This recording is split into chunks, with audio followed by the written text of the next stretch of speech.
시간 이어서 공부하겠습니다. 색적 시공의 관조법.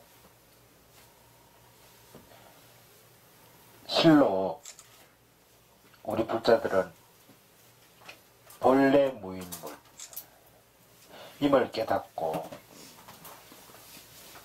색적 시공, 공적 시색의 삶을 이룰 때까지 끊임없이 닦아야 합니다. 고무풍선과 같은 자아를 돌아보며 끊임없이 닦아야 합니다. 이에 색적 시공, 공적 시색의 연장선상에서 한 가지 당부의 말씀을 드리고자 합니다.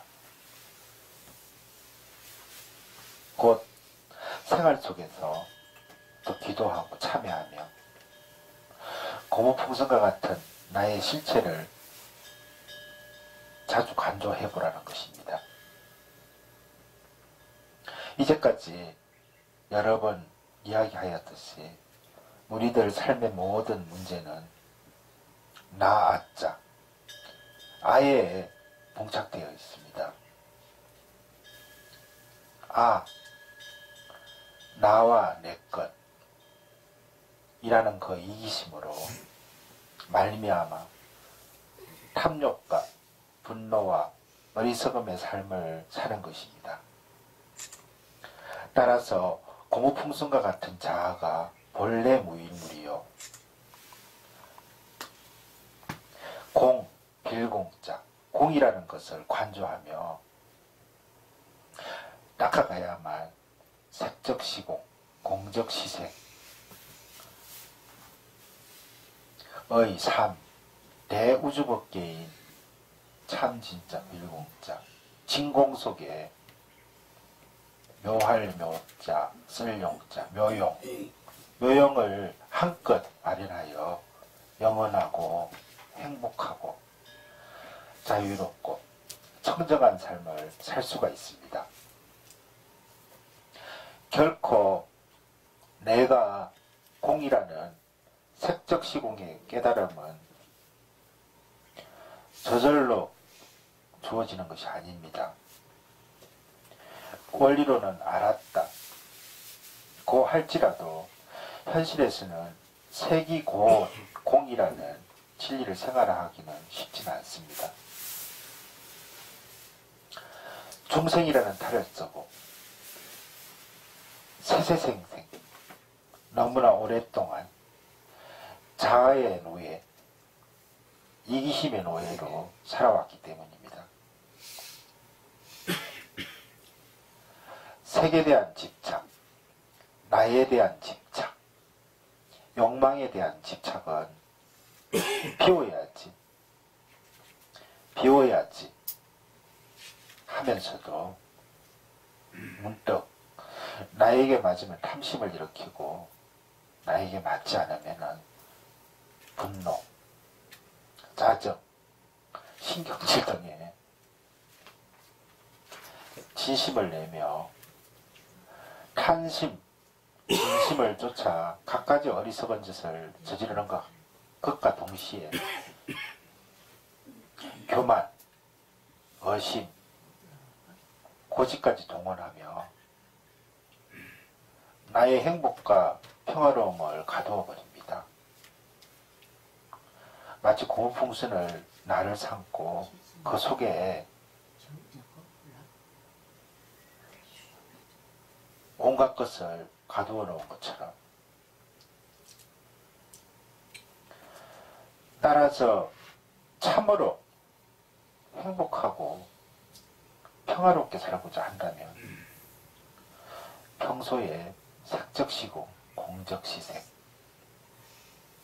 본래 무위물을 바탕으로 삼아 자아의 그릇된 흐름, 나의 이기적인 의식을 자꾸 간조하여 깨우쳐 나가야 합니다.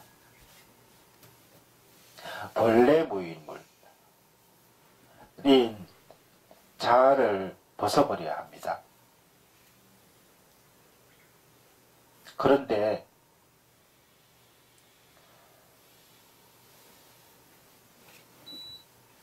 그 이기적인 자아가 숨어 활동하는 곳을 현대 심리학에서 잠재의식이라고 하고, 불교에서는 8가지 식의 단계 중에서 7번째에 있다고 하여 제7식 또는 마나스식, MANAS인가? 마나스식이라고 합니다. 이 마나스식을 영어로는 EGO, 에고식이라고 합니다. 이제 이해를 돕기에 불교의 식에 대한 표 하나를 대성기실론에 의지하여 제시하겠습니다. 저기 내가 표를 그려놨지요. 예. 식, 다스려야 할 것, 없앨 때의 지. 식에 대해서는 제8식 아레야식, 제7식 마나스식, 제6식 의식, 제5식 아니비설신이, 제8식은 주객, 주인주자, 객객자죠. 분열의 근원인 무명, 열애팔지, 열애지, 팔지, 제7식은 마나스, 이치, 악연, 아예, 아만, 제7지, 초지, 제6식은 의식, 탐, 진치, 만, 의, 견, 초심의 보살, 성문, 영각, 제5식, 아니비설신이, 살도, 살, 망어, 악구, 양설, 기어, 인천보, 이렇게 표시를 해놨죠. 예. 여기는 그냥 표시한 것이 아닙니다. 사교 중에서 기실론이라는 경이 있는데, 그 기실론에 의해 의거하여 제시한 표입니다. 메모를 해놔 보십시오. 해놓고 그 뒤에 제가 설명을 드릴게요. 우리의 삶 속에서 최전방에 있는 것은 제5식으로 눈안자, 알식자, 안식, 기이자 써서 이식, 코비자를 써서 비식, 혀설자를 써서 설식, 몸신자를 써서 신식의 5가지로 구성되어 있으며, 이 전 5식이 작용하여 살생, 투동, 사음, 망어, 악구, 양설, 기어 등의 업을 짓습니다. 그런데 제5식과 관련된 그릇된 행위들은 제6식을 벗어나지 못합니다. 모두가 제6식인 의식에서 일으키는 탐욕, 탐욕, 진, 분노, 치, 어리석음, 의식에서 일으키는 탐욕 때문에 짓게 되는 업인 것입니다. 그럼 제6식의 탐, 진, 치, 만, 의, 견은 어디에서 흘러나온 것인가? 바로 제7식의 이치, 나, 아자를 써서 아치, 악연, 아예, 아만에서 비롯된 것입니다. 따라서 제7식, 마나스식의 에고식을 깨뜨려 보고 다스리면 제6식 및 제5식과 관련된 허물들은 저절로 소멸됩니다. 쉽지요? 어렵습니다. 지금 이 부분이 가장 어려운 부분이에요. 하지만 이 제7 마나스식, 에고식은 일상의 표면에 나타나 있는 것이 아니라 잠재되어 있는 것이기 때문에 평범한 사람들로서는 거의 느낄 수가 없습니다. 다만 주의를 기울여야만 이 식의 4가지 이기적인 움직임을 관찰할 수 있고 느낄 수 있습니다. 다시 한번 그 넷을 열거하겠습니다. 저기 써놨지요. 아치, 무아임을 모르는 어리석음, 악연, 나를 내세우는 고집, 아예, 나만을 중히 여기는 자기사랑, 아만, 내가 더 잘나야 한다는 생각. 제7 EGO 에고식에 잠재되어 있는 이 네 가지 나아자, 나를 잘 관찰하고 느낄 수 있으면 나와 내 것에 대한 집착이 급격히 사라져서 나가 본래 비었다. 넌 아공과 내 것이 없다. 넌 법공을 깨달을 수 있게 되고 일상의 의식 속에서 일어나는 탐, 진, 지, 만, 의, 견은 물론이요. 모든 좋지 않는 삶의 양상에서 해탈할 수 있게 됩니다. 고7, 제7 에고식을 잘 다스리면 자아의 고급풍선이 저절로 터지게 되며 마침내는 제8식과 제6식의 통로를 차단하여 근본 무명까지도 사라지게 만드는 것입니다. 그럼 잠재되어 있는 아침, 아견, 아예, 아만은 어떻게 감지할 수 있는가? 보통은 두 가지가 경우가 있습니다. 첫째는 마음이 아주 고요할 때. 둘째는 나를 자꾸 되돌아보고자 할 때. 마음이 아주 고요할 때란 참선동을 통하여 삼매에 젖은 대로 이때는 에고의 모습이 자연스럽게 투영됩니다. 그러나 이러한 삼매의 경지가 보통 사람들에게는 쉽게 다가오지 않습니다.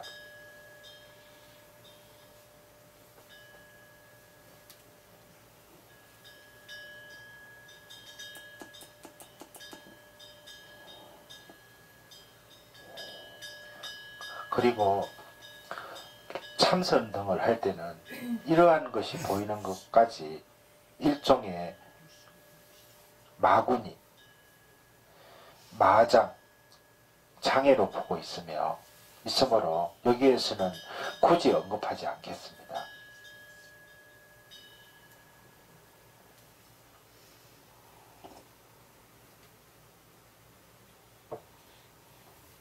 따라서 자꾸 나를 간주하여 에고를 감지하는 구체적인 방법에 대해서 이야기하겠습니다. 저는 이 간주법을 닦아서 큰 도움을 받았고 향상을 할 수 있었습니다. 첫 번째, 먼저 참회를 하십시오. 스스로 잘못을 뉘우치는 참회. 넌 잘못했습니다. 로부터 시작됩니다. 절을 하면서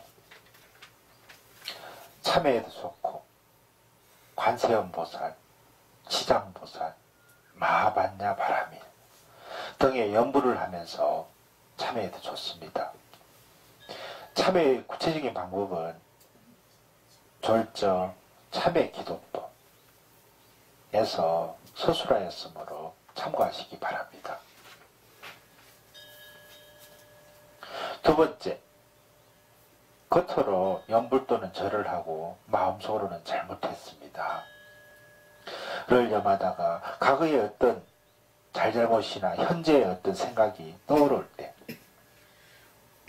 그것이 마치 악연, 아예, 아만의 어느 것에서 비롯되었는가를 간주해 봅니다.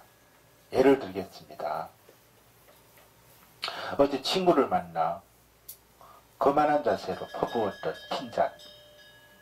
그 핀잔의 밑바닥에 아만이 깔려 있었구나. 고쳐야지. 지난주에 있었던 부부싸움. 왜 서로가 참지 못했던가. 그 원인은 아예 때문이었다. 서로 사랑한다면서 아예만 실컷 부부되다니. 아이가 오늘 하루는 공부를 쉬고 친구들과 놀았으면 하는데 못하게 했다. 쉬는 것도 공부인데 내 마음속의 고집과 어리석음으로 못하게 하였구나. 이와 같이 하여 아치, 악연, 아예, 아만을 깨닫기만 하여도 나의 삶은 바뀌기 시작합니다. 곧 탐하고 성내고 어리석게 굴고 교만을 부리고 의심하고 고집을 내세우는 탐진치 만의견에 모든 상황이 잠재진 나, 숨어있는 자로 말미암아 그렇게 되었다는 것을 깨닫게 될 때 자의 풍선 껍질은 옅어지고 나는 평안과 행복을 누리기 시작합니다. 모든 불행의 원인인 나가 사라지는데 어찌 행복해지지 않을 수 있겠습니까? 세 번째, 물론 이와 같은 관조는 한두 번으로 끝낼 일이 아닙니다. 에고에 대한 자꾸자꾸 해야 합니다. 내가 겉으로 행하였던 살생, 투도, 음행, 망언, 악구, 양선, 기호와 속으로 일으켰던 탐, 진치, 만어, 견이 나도 잘 느끼지 못하는 아치, 악연, 아예, 아만에 조정당하였다는 것을 확실히 알고 다시는 그와 같은 행위와 생각 속에 빠져들지 않을 때까지 자꾸자꾸 간주하고 참여해야 합니다. 이와 같이 밑바닥에 깔려있는 에고식을 관찰하고 느낄 수 있게 되면 바로 보살의 지위에 올라서게 됩니다. 처음 시작하면 초발의 보살이 되고 이거지면 십지의 보살 자리로 나아가게 됩니다. 그리고 꾸준히 계속 하다 보면 마침내는 자아의 공풍선이 터지고 무명이 사라져 주객불이, 주인주자, 객객자, 아니불자, 더리자, 주객불이의 세계, 일진법계, 한일, 참진, 법법, 세상계자, 일진법계의 세계, 색적시공, 공적시색의 경지에 도달하게 되는 것입니다. 실로 이것은 제가 만들어낸 간법이 아닙니다. 신라의 원효 스님을 비롯한 많은 고성들이 이 간접법을 익혔고 이를 통해 높은 경지로 나아갔습니다. 색적시공, 공적시색을 깨닫느냐 못 깨닫느냐 생활을 하느냐 하지 못하느냐 는 오로지 나에게 달려 있습니다. 본래 무인물 마하심의 입장에서 서서 나를 어떻게 다스리느냐에 있습니다. 물론 참회 기도를 하면서 간조를 하라는 것도 아닙니다. 꾸준히 간조만 하여도 삶이 훨씬 좋아집니다. 행동이나 대인관계에서 일어나는 일, 내면적인 생각들을 잘 간주해 보십시오. 참으로 이기심, 에고에 뿌리를 둔 생각들이 수도 없이 일어났다가 꺼진다는 것을 알 수 있을 겁니다.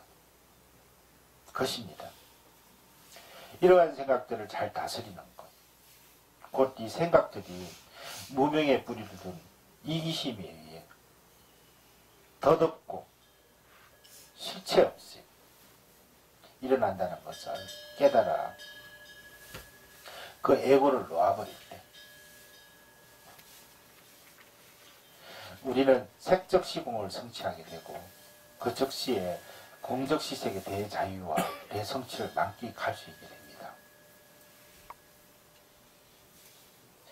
정령, 이론만의 반야신경이 아니라 생활 속에 반야식이다. 이 대개하고자 이 간조법을 제시하니 꼭 실천해 보시기 바랍니다. 꼭 기억하십시오. 아치, 아견, 아예, 아만이 이 단어를 이 네 단어가 바로 관자재입니다. 이 나아자 아를 잘 관찰하는 것이 관자재의 관이요. 이 나아자 나를 비워버리면 저절로 모든 것은 스스로 자제해집니다. 불순모와 축원들이 옵니다. 모든 불자들이요.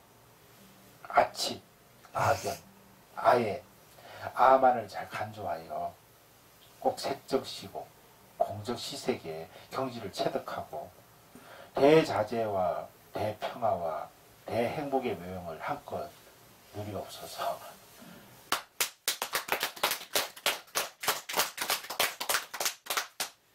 아직 끝난 게 아니다.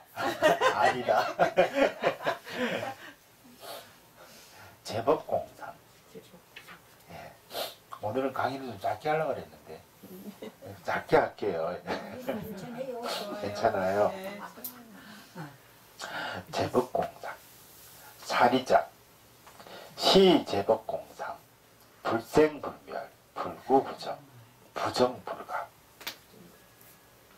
이제 설주이신 간자재 보살께서는 두 번째로 사리자여 하고 부릅니다. 사리자여.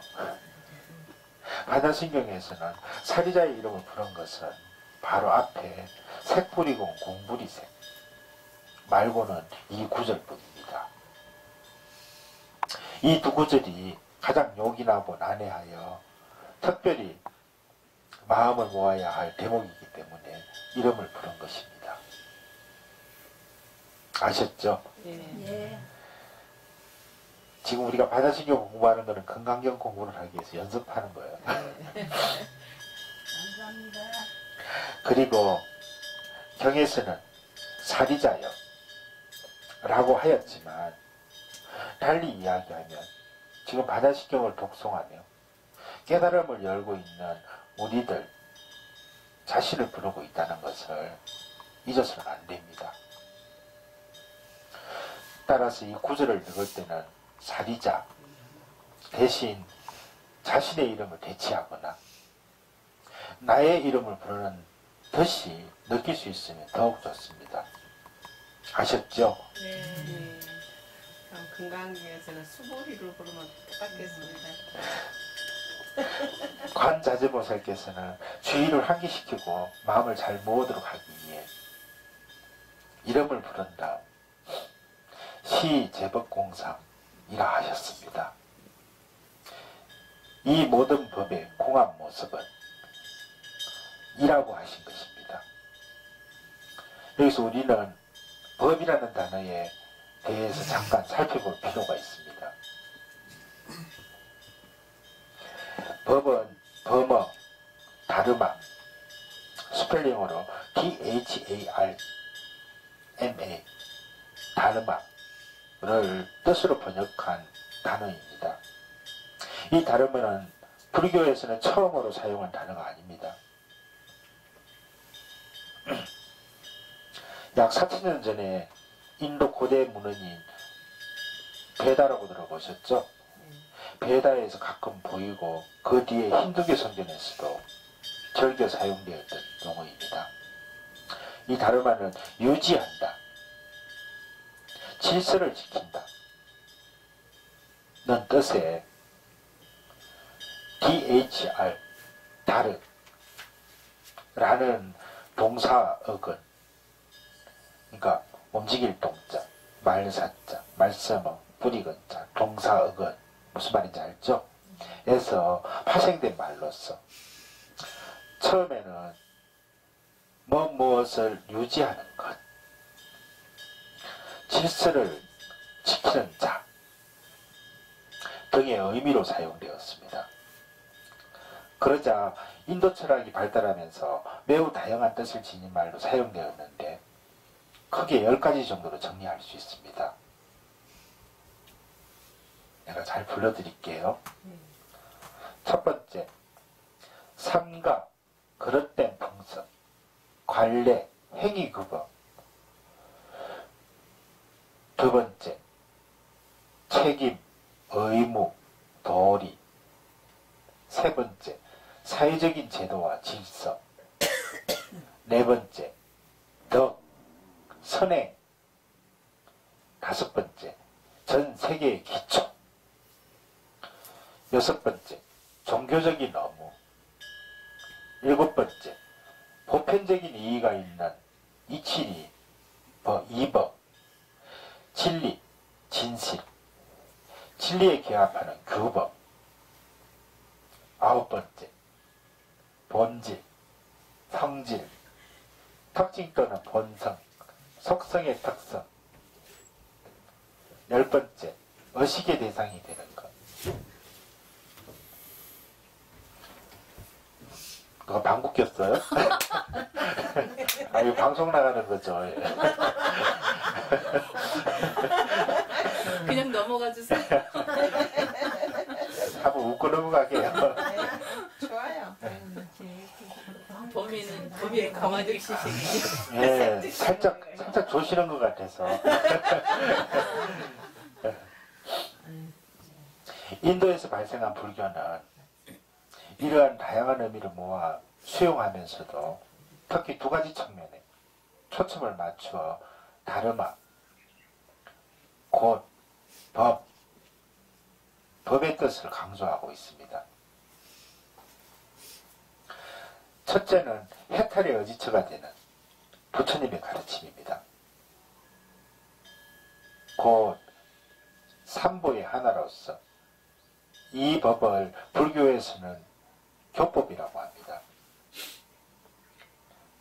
불경 속에 담겨져 있는 삼법이 사제, 팔정도, 12인연, 육바라밀, 공 등의 모든 가르침이 교법입니다. 하지만 부처님께서는 이 교법들을 새롭게 만들어낸 것이 아니라고 하셨습니다. 저기 내가 빨간 글씨로 써놨지요. 예. 내가 이 세상에 나기 전에도 이 법은 있었고 내가 열반에 든 뒤에도 이 법은 그대로 남아있다. 석가모니 부처님께서는 언제나 있는 이 법을 깨달아 부처가 되셨고 중생을 깨닫게 하기에 45년 동안 한결같이 이 법을 설하셨습니다.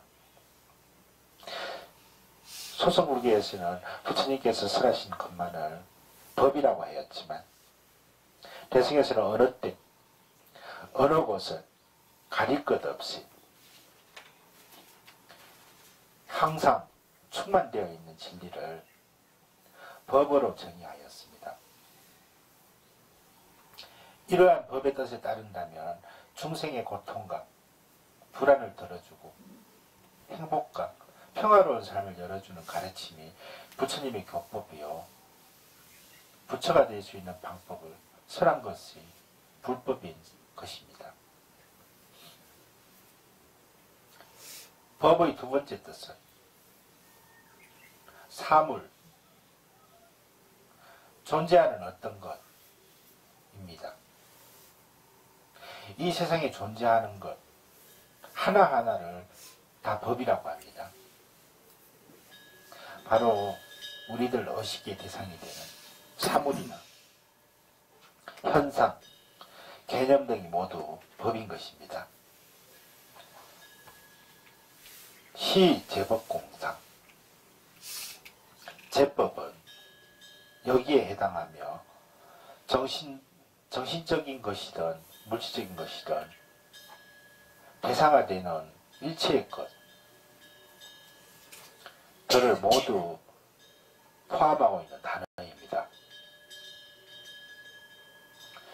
이 제법의 법이라는 말 속에는 그렇게 되게끔 되어 있는 것, 그렇게 있게끔 되어 있는 것이라는 뜻이 담겨져 있습니다. 지금의 나가 이렇게 있는 까닭, 이 사회가 이렇게 있는 까닭, 이 나라가 이렇게 있는 까닭, 이 분명히 있다는 것입니다. 곧 존재의 법칙이 숨겨져 있다는 것이며, 이 법칙에 따라 움직이는 세계가 법계입니다. 무엇이 존재의 법칙인가? 인연법입니다. 원인 인자, 원인과 인연연자, 인연인자, 원인, 인연연자, 인연연자, 환경이라고 볼 수 있겠네요. 그러니까 인과, 연과,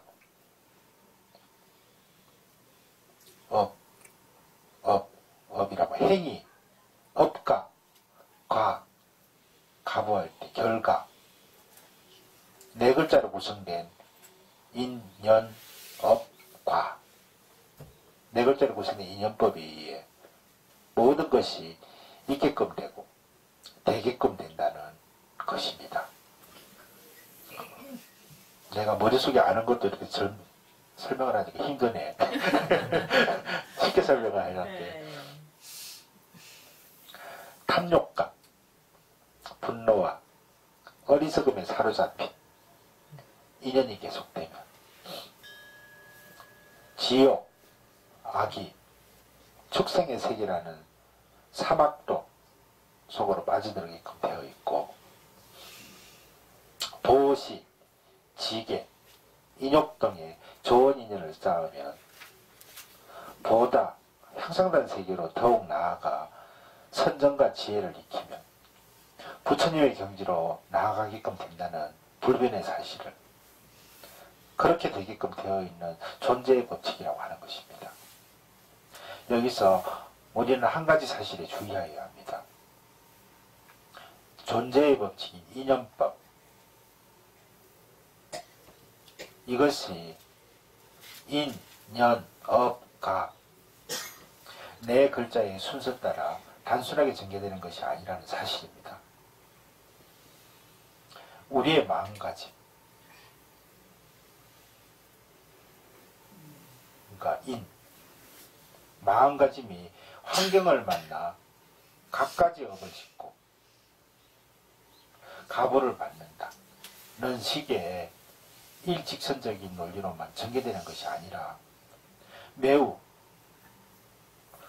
복합적으로 전개된다는 것입니다. 지금 이 자리를 놓고 이야기해 봅시다. 시시각각 우리에게로 다가오는 지금 이 자리는 언제나 가부의 습관이면서 새로운 의미, 즉 씨, 원인인 자, 씨앗이라고 합시다. 씨를 심는 자리입니다. 동시에 이 자리는 또 다른 인의 인연연자, 아까 연은 환경이라고 그랬죠. 또 다른 인의 연이 되기도 하고 업을 맺는 순간이 되기도 합니다. 곧 지금 이 자리가 바로 인, 연, 업, 과를 동시에 맺고 푸는 자리인 것입니다. 이와 같이 복합적으로 맺고 푸는 무수한 인, 연, 업, 가의 흐름 따라 지금의 나는 매 순간 존재하게 되고 그 흐름이 연속되어 끊임없이 변화하는 모습을 나타나게 되는 것입니다. 모든 존재의 법칙이 되는 인연법은 불변의 진리요 불교의 특징입니다. 나도 이 대목을 공부하면서 졸았는데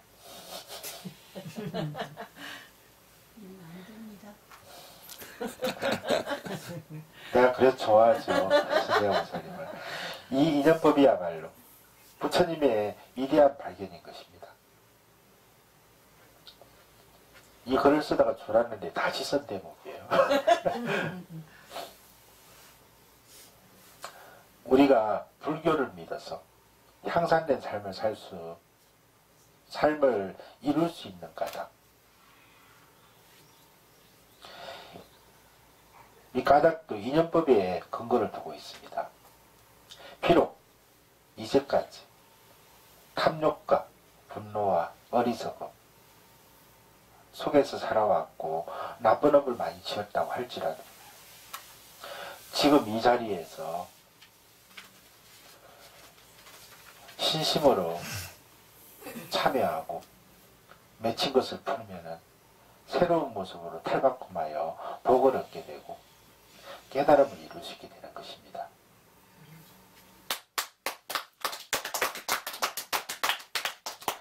그 누구라 하여도 존재의 법칙인 이 인연법을 벗어날 수는 없습니다. 그리고 잊지 마십시오. 나에게 다가오는 모든 것이 나의 인연업과도 말미암은 것임을 내가 심고 내가 만들고 내가 짓고 내가 받는 것일 뿐 맞습니다. 신이 만들어낸 것도 우연히 이루어진 것도 아닙니다. 나의 모든 것은 나의 책임입니다. 그렇게 되게끔 되어 있는 존재의 법칙, 그 인연의 법칙에 따라 나는 이렇게 되어 있는, 이렇게 있는 것입니다. 이것을 명확히 알고 노력하면 누구나 복되고 향상된 삶을 이루어낼 수 있게 됩니다. 이제 제법공상으로 넘어갑니다. 모두 제자, 법법자, 제법은 그렇게 되게끔 되어 있는 모든 것 일체입니다. 인연법에 의해 존재하는 모든 것입니다. 그리고 제법공은 삼법인의 두 번째인 제법무와 같은 뜻입니다. 따라서 이제까지 이야기한 비비공자, 공을 대입시켜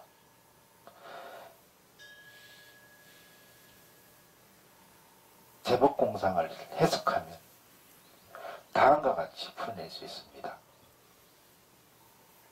저기 써놨죠. 인연법에 의해 존재하는 모든 것의 공한 모습은 집착을 놓고 거짓을 비워버렸을 때의 참 모습은 세계 꿈을 깨어 진공이 되었을 때의 본질은 자아의 고무풍선을 터뜨려 일진법계가 되었을 때 진면목은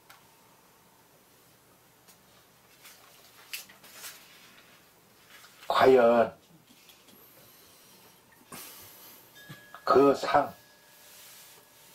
그러니까 불교에서는 이 상을 구체적으로 나타나는 모습이 아니라 감추어 있는 모습 또는 속성으로 풀이합니다.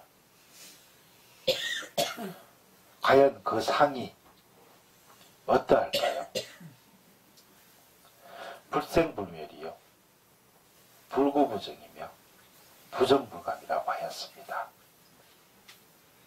오늘 강의는 여기까지 하겠습니다.